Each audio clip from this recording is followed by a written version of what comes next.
കൂടുതൽ വാർത്തകളും വീഡിയോകളും കാണാൻ ഈ ചാനൽ സബ്സ്ക്രൈബ് ചെയ്യുക. കൂടെ ബെൽ ബട്ടൺ അമർത്തുക. ജ്യോതിഷ പ്രോഗ്രാമിലേക്ക് സ്വാഗതം ചെയ്യുന്നു. ഞാനിന്ന് പറയുന്ന ജ്യോതിഷ വിഷയം ആദ്യമായി പെൺകുട്ടികൾ ഋതുമതിയാകുമ്പോൾ വരുന്ന ഫലമാണ്. പെൺകുട്ടികൾ ആദ്യമായി ഋതുമതിയാകുമ്പോൾ നമ്മുടെ നാട്ടിൽ ചില സമുദായക്കാർ അത് വളരെ ആഘോഷമാക്കിയും കുട്ടിയുടെ സ്നാനത്തിനുള്ള മുഹൂർത്തം കുറിച്ചും ഒക്കെ വളരെ നല്ല വിധത്തിൽ അത് കൈകാര്യം ചെയ്യും. പ്രത്യേകിച്ച് ചില സമുദായക്കാർക്ക് അത് വളരെ ആഘോഷമായി തന്നെയാണ് അവർ അത് കാണുന്നത്. സമുദായക്കാർക്കൊക്കെ അത് വലിയ സന്തോഷമുള്ള കാര്യവും കൂടിയാണ്. കുട്ടിയുടെ സ്നാനത്തിന് വേണ്ടി മുഹൂർത്തമൊക്കെ കുറിക്കും അവർ. സദ്യവട്ടങ്ങൾ ഒരുക്കിയും ബന്ധുക്കളെയും സുഹൃത്തുക്കളെ ക്ഷണിച്ചും സൽക്കാരാദികൾ നടത്തിയും അവർ അത് ആഘോഷിക്കും.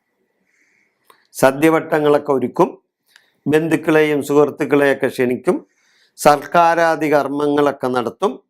വളരെ ആഘോഷമായി അത് കൈകാര്യം ചെയ്യും. അതിന് തെരണ്ടു കല്യാണം എന്നും തീണ്ടാരിക്കുളിയെന്നും ഒക്കെ നാട്ടുംപുറങ്ങളിൽ പറഞ്ഞു കേൾക്കുന്ന വാക്കുകളാണ്. അതിനെ തെരണ്ടു കല്യാണമെന്നും തീണ്ടാരിക്കുളിയെന്നൊക്കെ പറഞ്ഞ് കേൾക്കാറുണ്ട്. ഇതൊന്നും നടത്താത്ത ആൾക്കാരുമുണ്ട്. ഇന്നിപ്പോൾ ചിലവരൊന്നും അതിനെപ്പറ്റി അത്ര വലിയ കാര്യമായിട്ടൊന്നും ചിന്തിക്കുന്നവരുണ്ടാവില്ല. എന്നാൽ ചിന്തിക്കുന്ന ചില ആൾക്കാരുണ്ട്. അവരത് വളരെ ആഘോഷമായി തന്നെ നടത്തും.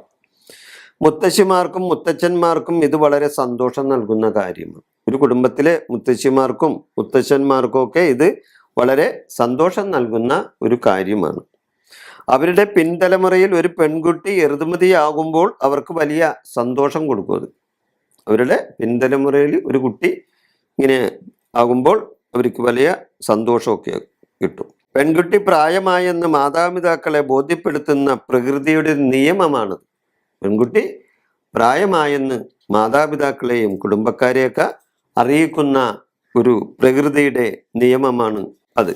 അങ്ങനെ ഋതുമതിയാകുന്ന നക്ഷത്രം നോക്കി ചില കാര്യങ്ങൾ ശുഭ സൂചനകളും ഉണ്ട്. ചില കാര്യങ്ങളുണ്ട് ശുഭകരമായ ചില സൂചനകളും ഉണ്ട് അന്നത്തെ നക്ഷത്രം നോക്കിയിട്ട്. അതാണ് ഞാനിവിടെ പറയാൻ പോകുന്നത്.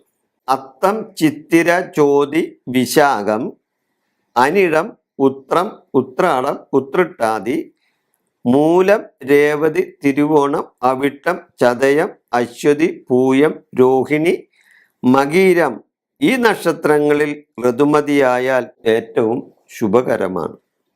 ഞാനൊന്നും കൂടി ആ നക്ഷത്രങ്ങൾ പറയാം. അത്തം, ചിത്തിര, ചോതി, വിശാഖം, അനിഴം, ഉത്രം, ഉത്രാടം, ഉത്രട്ടാതി, മൂലം, രേവതി, തിരുവോണം, അവിട്ടം, ചതയം, അശ്വതി, പൂയം, രോഹിണി, മകയിരം ഈ നക്ഷത്രങ്ങളിൽ ഋതുമതിയായാൽ ഏറ്റവും ശുഭകരമായ കാര്യമാണ്. ഈ 17 നക്ഷത്രങ്ങളും ഞാൻ ഈ പറഞ്ഞ 17 നക്ഷത്രങ്ങളും ഉത്തമമാണ്. ബാക്കി 10 നക്ഷത്രം ചീത്തയാണ് എന്നല്ല ഞാൻ പറഞ്ഞു വരുന്നത്. ബാക്കി 10 നക്ഷത്രം ചീത്തയാണെന്നല്ല ഞാൻ പറയുന്നത്. എന്നാൽ മേൽപ്പറഞ്ഞ നക്ഷത്രങ്ങൾ ശ്രേയസ്കരമാണെന്നാണ് പറയുന്നത്. ഈ മേൽപ്പറഞ്ഞ 17 നക്ഷത്രങ്ങൾ ശ്രേയസ്കരമാണ് എന്നാണ് ഞാൻ സൂചിപ്പിച്ചത്. പിന്നെ ഇതിന് സമയത്തിന് ചില പ്രത്യേകതകളൊക്കെ ഉണ്ട്. അതിന് ചില സൂചനകളൊക്കെ തരുന്നുണ്ട്. പ്രഭാതത്തിൽ ആയാൽ വളരെ ശോഭനമാണ്. കുട്ടി പ്രഭാതത്തിൽ ഋതുമതിയായാൽ വളരെ ശോഭനമാണ്. ഉച്ചക്കാണെങ്കിലോ ധനധാന്യ സമൃദ്ധി ഉണ്ടാവും. ആ കുടുംബത്തിന് ധനധാന്യ സമൃദ്ധി ഉണ്ടാകും. പ്രഭാതത്തിലാണെങ്കിൽ ആ കുട്ടിക്ക് വളരെ ശോഭനമുണ്ടാവും. ഉച്ചയ്ക്ക് ശേഷമാണെങ്കിൽ അത് ശുഭമല്ല. ശേഷം അങ്ങനെ വൈകുന്നേരമാണെങ്കിൽ ആ കുട്ടി സാധുശീലയായിരിക്കും. വൈകുന്നേരമാണെങ്കിൽ രാത്രിയിലും അതിനുശേഷം ചില ദോഷങ്ങൾ വന്നു ചേരാൻ ഇടയുണ്ട്. രാത്രിയിലും അതിനുശേഷമൊക്കെ ആണെങ്കിൽ.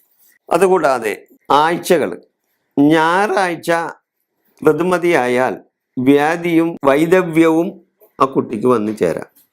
ഞായറാഴ്ച ഋതുമതിയായാൽ വ്യാധിയും വൈദവ്യവും ആ കുട്ടിക്ക് വന്നു ചേരാൻ സാധ്യത ഉണ്ട്. തിങ്കളാഴ്ചയാണെങ്കിൽ ഭർത്താവിനോട് സ്നേഹമുള്ള കുട്ടിയായിരിക്കും. ഭയഭക്തിയും ആ കുട്ടിക്കുണ്ടാകും. തിങ്കളാഴ്ച ഋതുമതിയായ. ഭർത്താവിനോട് സ്നേഹം തോന്നും, ഭയഭക്തിയൊക്കെ ഉണ്ടാവും. ചൊവ്വാഴ്ചയാണെങ്കിൽ ദുർനടത്തക്കാരിയായിരിക്കും എന്നാണ് പറയുന്നത്. ചൊവ്വാഴ്ച ദുർനടത്തക്കാരിയായിരിക്കും. അതുപോലെ ബുധനാഴ്ചയാണെങ്കിൽ മഹാഭാഗ്യമാണ്. ബുധനാഴ്ച സംഭവിച്ചാൽ മഹാഭാഗ്യം. വ്യാഴാഴ്ച ദിവസം ഋതുമതിയായാൽ ധനധാന്യ വർധന ആ കുടുംബത്തിനുണ്ടാവും. ധനധാന്യ വർധന ഉണ്ടാവും. വെള്ളിയാഴ്ചയാണെങ്കിൽ സന്താന വർധന ഉണ്ടാവും. സന്താനങ്ങൾ വർധന ഉണ്ടാവും. ശനിയാഴ്ചയാണെങ്കിൽ സന്താന ദുഃഖമുണ്ടാവും. ശനിയാഴ്ച സന്താന ദുഃഖമുണ്ടാവും. ഇവയാണ് ഓരോ ആഴ്ചകളുടെയും ഫലം. ആ സമയത്തെ ലഗ്നരാശി നോക്കി രാശ്യാധിപന് പ്രീതികരമായ വഴിപാടുകൾ നടത്തിയാൽ ദോഷത്തിൽ നിന്നും നമുക്ക് മുക്തി നേടാം. ആ സമയത്തെ ലഗ്നരാശി നോക്കണം. ലഗ്നരാശി നോക്കി ആ ലഗ്നരാശിയുടെ അധിപന് പ്രീതികരമായ വഴിപാടുകൾ നടത്തിയാൽ ദോഷത്തിൽ നിന്നും നമുക്ക് മുക്തി നേടാം. ഈ ജ്യോതിഷ വിഷയം ഞാനിവിടെ അവസാനിപ്പിക്കുകയാണ്. നിങ്ങൾക്കെൻ്റെ നന്ദി, നമസ്കാരം.